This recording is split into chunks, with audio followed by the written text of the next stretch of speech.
You know, our year was a wonderful year. 2001, we had a terrific economy. We had plenty of inventory on the ground. People could find a home at a reasonable price. Mortgage money was available. The internet was just coming into focus as a tool that could be used. Some of us were slower to respond to the internet.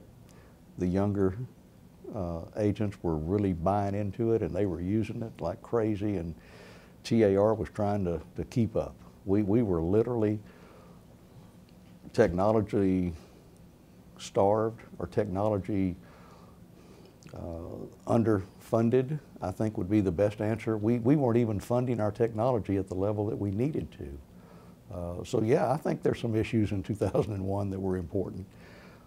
And we addressed them. We were trying to address them. I hope we did a good job, because today it seems like it seems like it was just the beginning of the aviation. I felt like the Wright brothers with technology. I mean, we were just the beginning of that in our industry.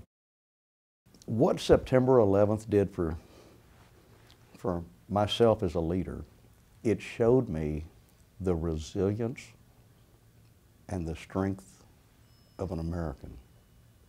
It then complemented that with what the Realtor family was all about.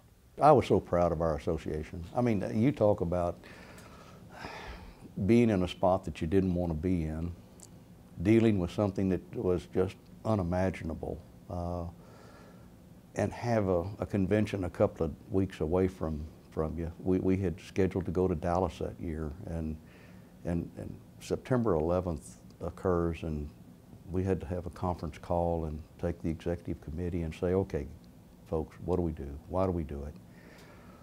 The President of the United States had every plane in the land on the ground, trains and buses. I mean, transportation was shut down. People didn't know what to think. We didn't know if another shoe was going to fall. We went ahead with our convention in that September. I was proud and pleased that we did, and excited that we were going to make the best of a very, very, very, very sad, bad situation, because all of us were trying to heal. And what came out of that, and I don't know anything about the convention because it's a blur. I don't remember sleeping, getting up, putting my clothes on. I don't remember anything. But I do remember this.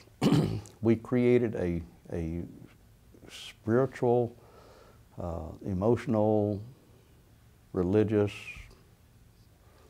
opportunity to praise the Lord, and we did it on a Sunday morning in Dallas. And I will tell you that we still do that today at our meetings. So I guess that's kind of the byproduct of 9/11.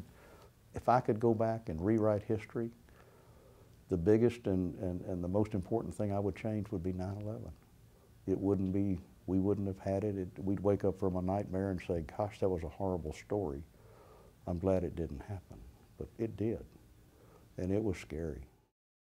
I think anyone that wants to serve needs to leave their agenda at the door. I think when you walk through the door of leadership and start your journey, it's for the other guy. It's for the practitioners in the industry. It's for the consumers. It's for the private property owners. It's not about you. It's all about them. And somebody said it, and I love it. Team doesn't have I in it. And it's not about I this or I that. If you've got that syndrome and you think of yourself, you got a real problem. That's not leadership. But I just would encourage anyone to take responsibility of leadership, because you'll learn how to make decisions, you'll learn how to gather information and data, and you'll learn how to sort through it to make a good decision. Now, the older you get, the more data you need. And sometimes you have to ask people more questions, because you just quite don't get it as quickly as you used to. But I will tell you that never think of yourself. It's always about the other guy.